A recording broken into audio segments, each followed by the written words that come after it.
Next అండి 10th class సంబంధించి social చూద్దాము. హెచ్జిటికి ఏవైతే ఉన్నాయో అవి లింక్డ్ టాపిక్స్ చూద్దాము. ఓకే, ఈ 2023కు సంబంధించినటువంటి బుక్ ఇయర్ మనకు మెన్షన్ చేశారు కాబట్టి 2023-24 అని. సో 10th ఓల్డ్ చదవాల్సి వస్తుంది.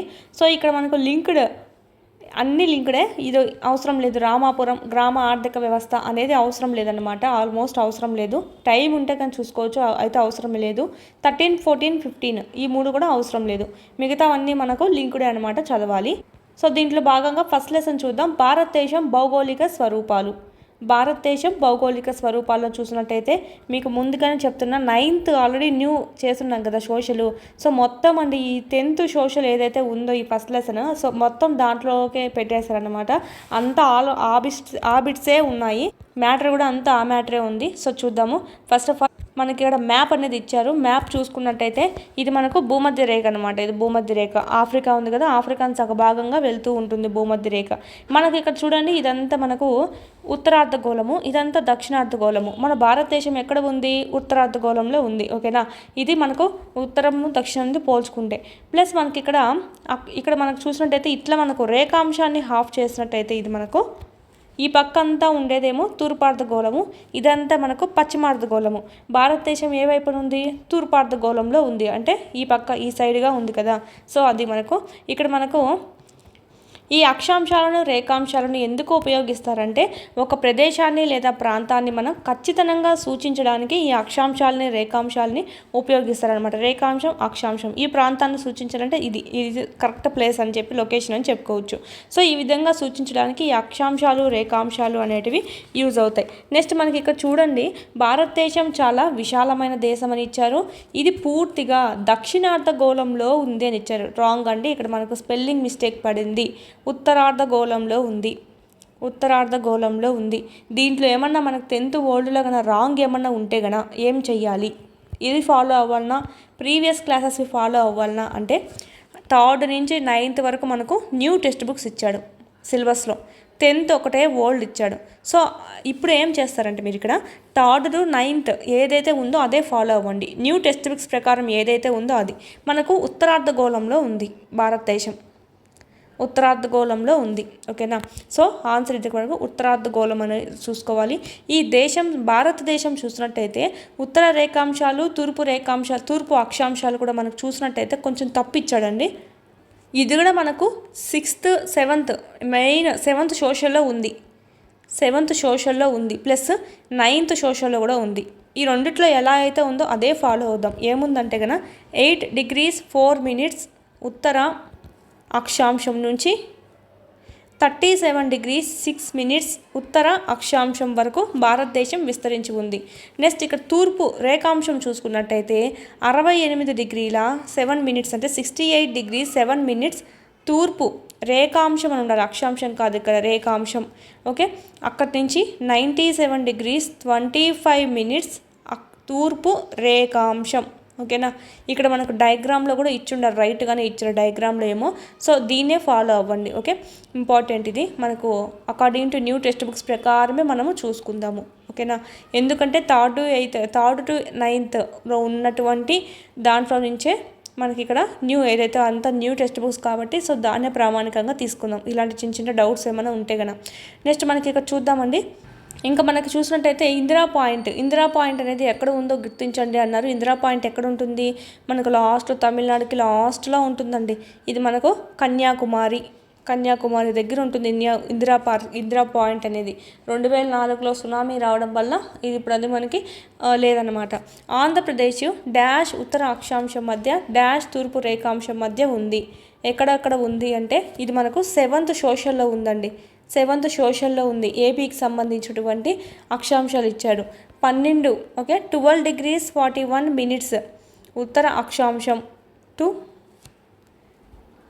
19 degrees 71 minutes ఉత్తర అక్షాంశం.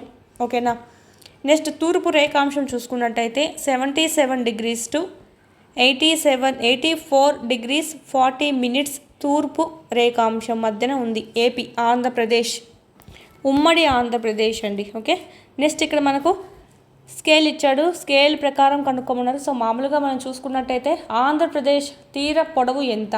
ఆంధ్రప్రదేశ్ తీర పొడవు 972. ఇది మనకు 6th సోషల్లో ఉంది.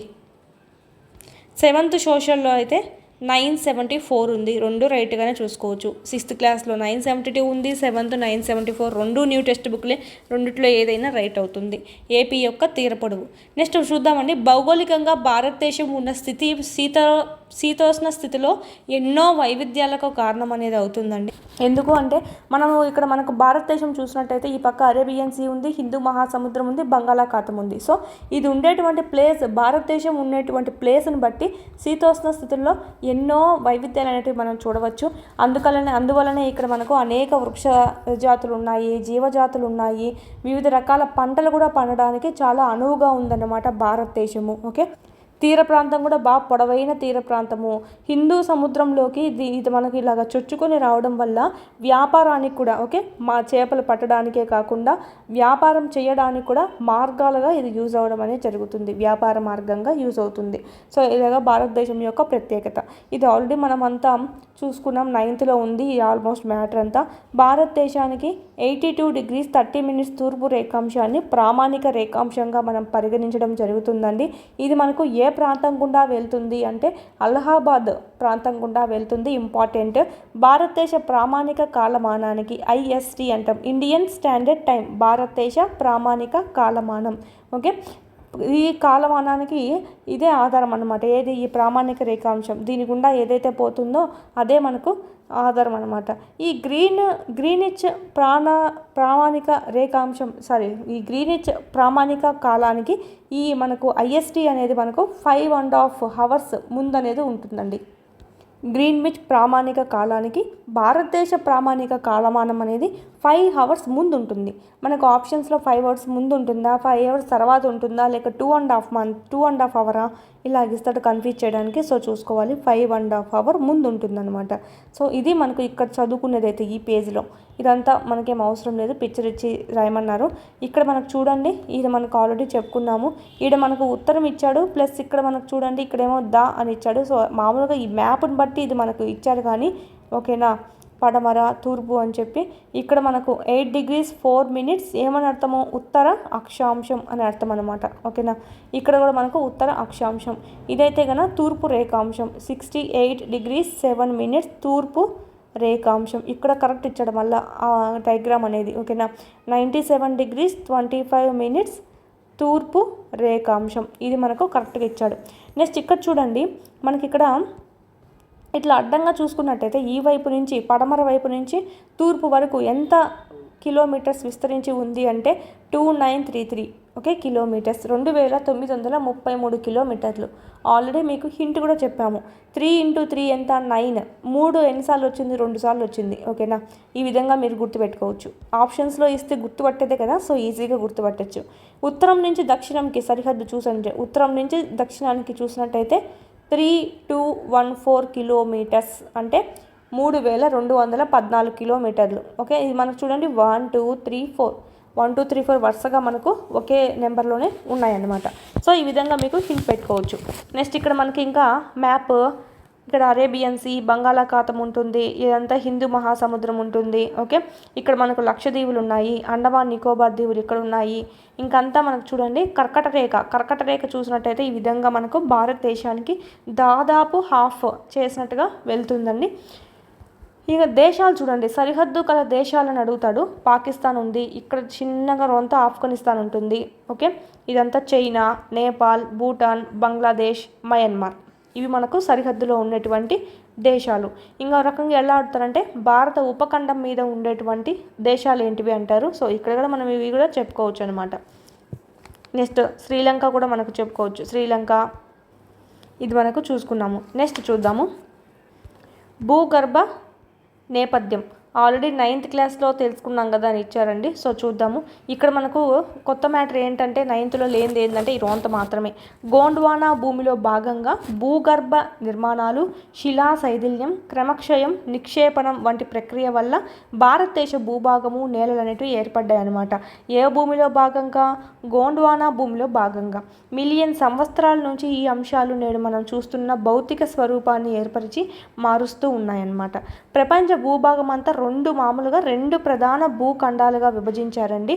ఒకటి ఏంటంటే అంగారా భూమి, రెండోది ఏంటంటే గోండ్వానా భూమి. మన భారతదేశం అయితే ఈ గోండ్వానా భూమి కిందికి వస్తుంది. ఈ అంగారా భూమిని ఏమంటామంటే లారేసియా అని అంటామండి. ఇక్కడ మనకు భారతదేశ ద్వీపకల్పం అనేది గోండ్వానా భూభాగంలోకి రావడం అనేది జరుగుతుంది. ఇంపార్టెంట్ చూసుకోవాలి. ఇది కొత్త బిట్ అనమాట, 9th లేదు. 200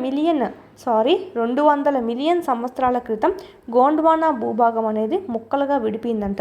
ఇక్కడ మనకు చూసినట్టయితే మనకు ఆల్రెడీ చెప్పుకున్నాం కదా ఎంత ఉంటుంది భూభాగం అనేది, అది ముక్కలుగా విడిపోయింది.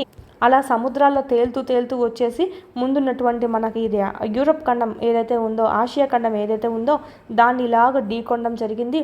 సో దట్స్ వై ఇక్కడ మనకు ఇదంతా వచ్చి ఇలా ఢీకొంది కదా. సో అందువల్లనే ఇక్కడ ఉండేటువంటి భూభాగం అంతా ఈ పలకలోకి ఇట్లా పైకి చొచ్చుకొని వచ్చింది. సో దానివల్లనే మనకు హిమాలయాలు ఏర్పడడం జరిగింది అని చెప్పి మనం ఇలా చెప్పుకున్నాం. అంటే చూడండి, ఈ విధంగా మనకు ఒక ప్రాంతంలోకి ఈ విధంగా ముందుకు దూసుకెళ్ళిపోయిందంటే ఇక్కడ కొంచెం హైటింగ్ వస్తుంది కదా. సో ఆ విధంగా రావడం వల్లనే ఇక్కడ హిమాలయాలు ఏర్పడ్డాయి అని చెప్పి మనకి ఇక్కడ ఇవ్వడం అనేది జరిగింది. భారత ద్వీపకల్ప ఫలకం ఈశాన్య దిశగా పయనించి చాలా పెద్దదైనటువంటి యురేసియా పలకం ఏదైతే ఉందో అంటే అంగార భాగంతో ఢీకొనడం అనేది జరిగిందంట. ఇలా ఢీకొనడం వల్ల ఆ ఒత్తిడి వల్ల ఏమైంది, లక్షల సంవత్సరాల క్రమంలో ముడత పడేటువంటి ప్రక్రియ వల్ల పర్వతాలు ఏర్పడ్డాయి. ఇలా ఢీకొనడం వల్ల ఏమైంది, ఆ భూపలకం అనేది ఇలా ఒకదాని మీద ఒకటి అనేది పడ్డం అనేది జరిగింది. ఆ పడ్డం వల్లనే ఇక్కడ చూడండి హిమాలయాలు అనేటివి ఏర్పడడం జరిగింది. ఓకేనా. ఇవి ద్వీపకల్ప పీఠభూమిలో ఉత్తర అంచులు పగిలిపోవడం వల్ల, ద్వీపకల్ప పీఠభూముల్లో ఉత్తరంగా ఉండేటువంటి అంచులు పగలడం వల్ల ఒక పెద్ద లోయ అనేది కూడా ఏర్పడిందంట. ఇక్కడ మనకు చూసినట్టయితే అందుకే ఇదంతా హిమాలయాలు ఉంటాయి, ఇక్కడంతా మనకు లోయలు ఎక్కువగా ఉంటాయి. ఇలాగ వెళ్ళడం వల్ల కొంచెం ఉత్తర అంచులు ఏమైనాయి, లోపలికి వెళ్ళకుండా ఈ పక్క అంతా పగిలింది, ఈ పక్క అంతా లోనికి వెళ్ళింది. సో అందుకే మనకి ఇలా హైట్గా వచ్చింది, హిమాలయాలు ఉంటాయి. ఈ పక్కనంతా పగలడం వల్ల ఏమైందంటే కొన్ని లోయలు అనేటివి వీటికి సంబంధించినటువంటి ఫుల్ క్లాసెస్ అన్నీ మీకు యాప్లో అందుబాటులో ఉన్నాయి. 3rd నుంచి 10th వరకు లెసన్ వైజ్ వీడియోస్ ప్లస్ పీడిఎఫ్స్తో సహా మీకు 500 రూపీస్కే మీరు ఇక్కడ పర్చేస్ అనేది చేసుకోవచ్చు. 3, 4, 5 ఈవీఎస్ అంతా మనకు యూట్యూబ్లో ఉండేది ఓల్డ్ కాబట్టి ఓల్డ్ డిస్ట్రిక్ట్స్ ప్రకారం ఉంది. సో ఇక్కడ మనకు న్యూ సిలబస్ న్యూ డిస్ట్రిక్ట్స్ ప్రకారం మీకు ఇక్కడ అప్డేట్ చేయడం జరిగింది. అదేవిధంగా 7th తెలుగు సంబంధించి మొత్తం కంప్లీట్ అయింది. 8th సంబంధించి కూడా మీకు యాప్లో అందుబాటులో ఉంది. 8th జాగ్రఫీ సంబంధించి, అదేవిధంగా మ్యాథమెటిక్స్ సంబంధించి అయితే మోస్ట్ ఇంపార్టెంట్ 9th మ్యాథ్స్కి సంబంధించి కూడా మీకు ఇక్కడ ఆల్ క్లాసెస్ అన్నీ SEM 1, SEM 2 కూడా మీకు అప్లోడ్ చేయడం అనేది జరిగింది. ఈ విధంగా 3rd నుంచి 10th వరకు 3rd to 8th మొత్తం ఉంటాయి. 9th 10th లింక్డ్ టాపిక్స్ అనేటివి మీకు అప్లోడ్ చేయడం జరిగింది. చూడండి, చాలా యూస్ఫుల్ అవుతుంది. పీడిఎఫ్స్ అనేటివి కూడా ఇక్కడ మీరు డౌన్లోడ్ చేసుకోవచ్చు. కంటెంట్ పీడిఎఫ్స్ మీరు మళ్ళీ టెక్స్ట్ బుక్ చదవాల్సిన అవసరం లేకుండా ఇక్కడే మీకు పీడిఎఫ్స్ కూడా డౌన్లోడ్ చేసుకుంటే మళ్ళీ టెక్స్ట్ బుక్ చదవాల్సిన అవసరం లేకుండా ఆడే మీకు క్విక్ రివిజన్ అనేది అయిపోతుంది. ఈ మీరు జిరాక్స్ కూడా చేసుకోవచ్చు. మీరు ఇక్కడ వీడియోస్ అనేటివి డైలీ వింటూ ఉండండి. క్లాస్ వైజ్ లెసన్ వైజ్ ఉన్నాయి. అదేవిధంగా class wise lesson wise exams కూడా ఉన్నాయన్నమాట. ఆల్ సబ్జెక్ట్స్ సంబంధించి ఇక్కడ కూడా మీకు క్లాస్ వైజ్ లెసన్ వైజ్ ఉంటాయి. సో వీడియోస్ వినడము, వీడికి వచ్చి ఎగ్జామ్స్ రాసుకోవడం కానీ చేసినట్టయితే ఈజీగా మీరు స్కోర్ అనేది 120 పైన అనేది చెయ్యొచ్చు. 3rd to 8th సంబంధించి లెసన్ వైజ్ ఉంటాయి. 9th 10th ఓకే, సైకాలజీ, విద్యా దృక్పథాలు, మెథడాలజీ, జీకే, కరెంట్ అఫైర్స్, ఈ విధంగా ఆల్ సబ్జెక్ట్స్ అనేటివి లెసన్ వైజ్ టెస్ట్లు కూడా మీకు అందుబాటులో ఉన్నాయి 499 కోర్స్లో. నెక్స్ట్ సైకాలజీ సంబంధించి అకాడమీ టెక్స్ట్ బుక్ సంబంధించి ఒక వీడియోస్ ప్లస్ పీడిఎఫ్స్, టెస్ట్లు మరియు బిట్స్ యొక్క ఎక్స్ప్లెనేషన్ అంతా మీకు ఇక్కడ వీడియోస్ రూపంలో మీకు అంతా ఇక్కడ అవైలబిలిటీలో ఉంది. పీడిఎఫ్ కూడా మీరు డౌన్లోడ్ చేసుకొని జిరాక్స్ చేసుకోవచ్చు. బుక్ దొరకపోయినా పర్లేదు, ఈ పీడిఎఫ్ అనేది మీకు డౌన్లోడ్ చేసుకొని జిరాక్స్ చేయించుకుని అది చదువుకున్నా కూడా మీకు సరిపోతుందండి. Same book. దీని నుంచే మనకు టెట్లో సంబంధించి అయితే 25+ బిట్స్ అనేటివి వచ్చాయన్నమాట అవుట్ ఆఫ్ 30 ఎవ్రీ సెషన్లో. సో సైకాలజీ సంబంధించి మాత్రం ఈ బుక్ను మాత్రం మిస్ చేయొద్దండి. కేవలం 99 రూపీస్కే ఉంది. ఎస్ఎస్ ప్రొడక్షన్స్ కాంపిటేటివ్ హబ్ అని ప్లేస్టోర్ నుంచి డౌన్లోడ్ చేసుకోండి యాప్ అనేది. ఆ యాప్లో మీకు ఇక్కడ ఈ 3 కోర్సెస్ అనేటివి మీకు కనిపిస్తాయి. సో పర్చేజ్ చేసుకోండి, చాలా యూస్ఫుల్ అవుతుంది. డిఎస్సికి ప్రిపేర్ అయ్యే వాళ్ళ దగ్గర కంపల్సరీ ఉండాల్సిన కోర్స్ ఏదైనా ఉందంటే ఈ టెక్స్ట్ బుక్ సంబంధించి వీడియోస్ ప్లస్ టెస్ట్ సిరీస్ సంబంధించి. ఓకే, ఇదైతే మీకు మొత్తం టెస్ట్ సిరీస్ అనమాట. ఇదైతే మొత్తం మీకు వీడియో క్లాసెస్ అనేటివి కంటెంట్ సంబంధించి ఉంటాయి, ప్లస్ పీడిఎఫ్స్ అనేటివి ఉంటాయి. డౌన్లోడ్ చేసుకొని జిరాక్స్ కూడా చేసుకోవచ్చు. వీటి లింకులన్నీ మీకు కింద డిస్క్రిప్షన్లో ఇవ్వడం జరిగింది. చూడండి, క్లాసెస్ అనేది వినండి.